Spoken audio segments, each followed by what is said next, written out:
The rocket launch is the only current way to reach space. And no, I'm not talking about Elton John. Launching rockets into space can be a risky business, with fine lines between success and the ultimate failure, death. Close quarters, vehicles faster than the speed of sound, zero gravity, and extremely volatile rockets again, spaceflight is a tough business.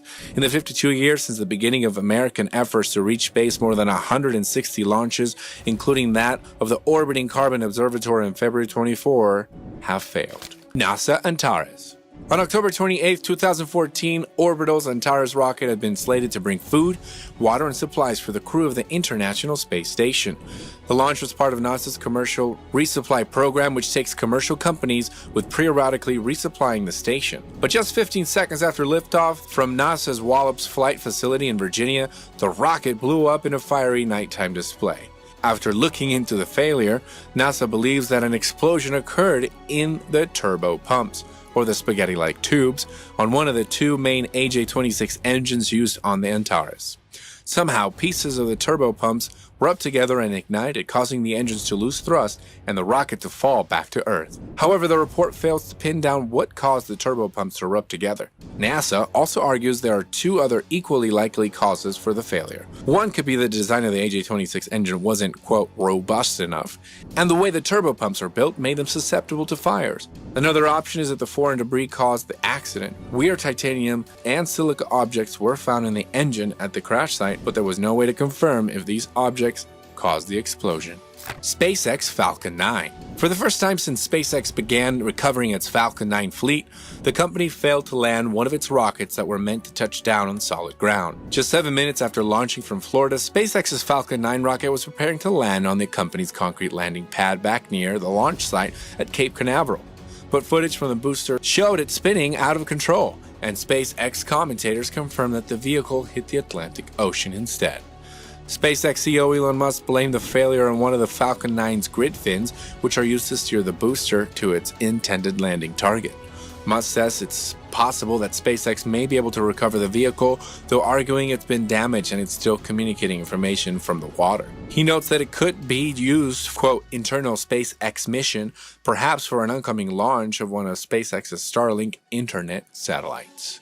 Space Shuttle Challenger disaster. The Space Shuttle Challenger disaster that occurred on January 28, 1986, marked one of the most devastating days in the history of space exploration. Just over a minute after the space shuttle lifted off, a malfunction in the spacecraft's O-rings, rubber seals that separated its rocket boosters, caused a fire to start that destabilized the boosters and spread up the rocket itself.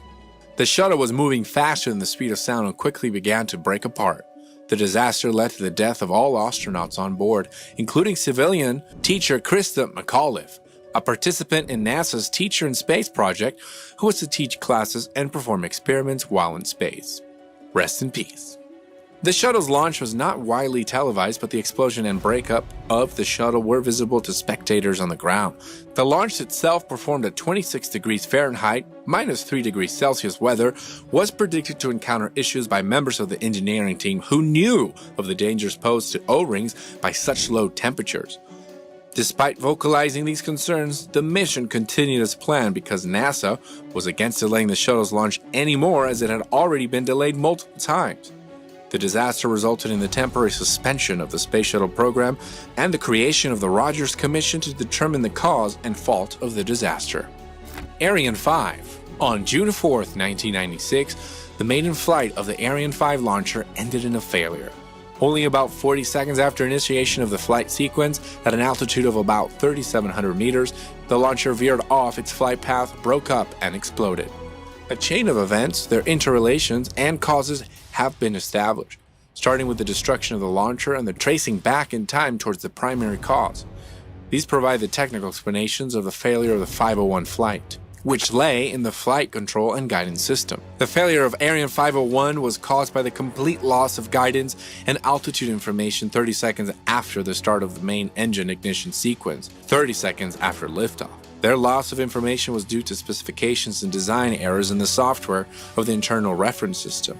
The extensive reviews and tests carried out during the Ariane 5 development program did not include an adequate analysis of and testing of the internal reference system or of the complete flight control system, which could have detected the potential failure. Canopus ST.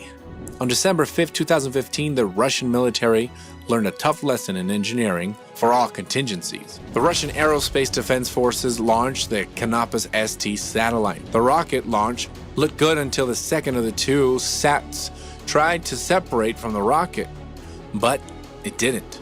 There were 4 clamps holding the satellite to the Volga upper stage, and only 3 were open. The remaining one kept the spacecraft held in place. Engineers were helpless.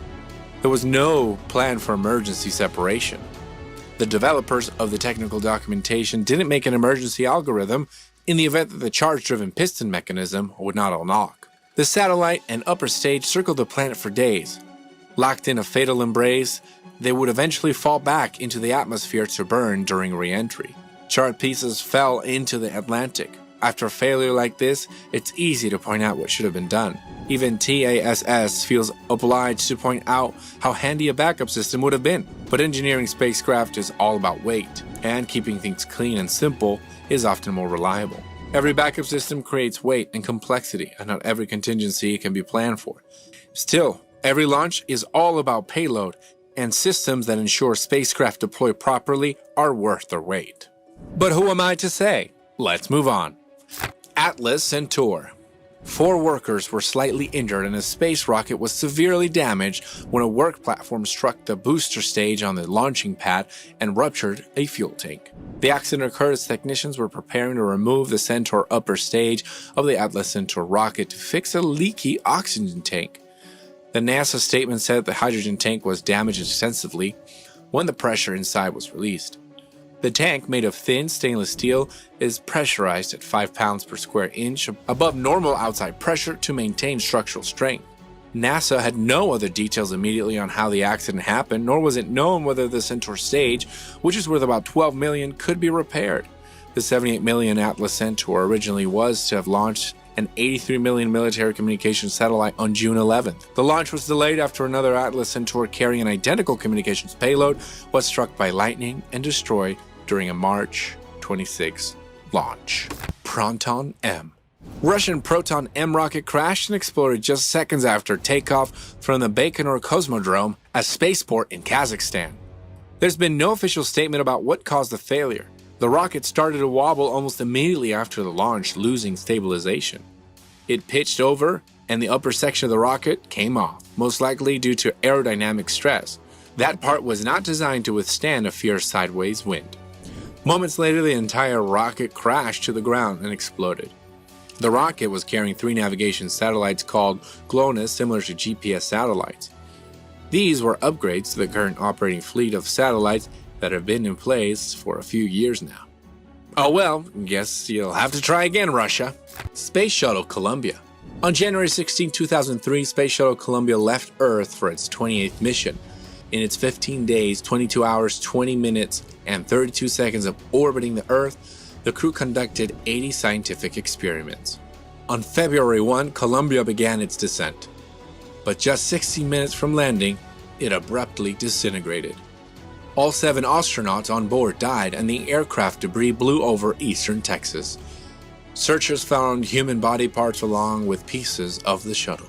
NASA issued warnings to the public to not touch debris suspected to contain hazardous chemicals, but some Texans ignored their warnings and tried selling debris on eBay, prices starting as high as $10,000. Investigation revealed a piece of foam broke off during Columbia's launch and damaged the thermal protection system on its left wing. During re-entry, the damaged wing slowly overheated and came apart, leading to loss of control and disintegration of the shuttle.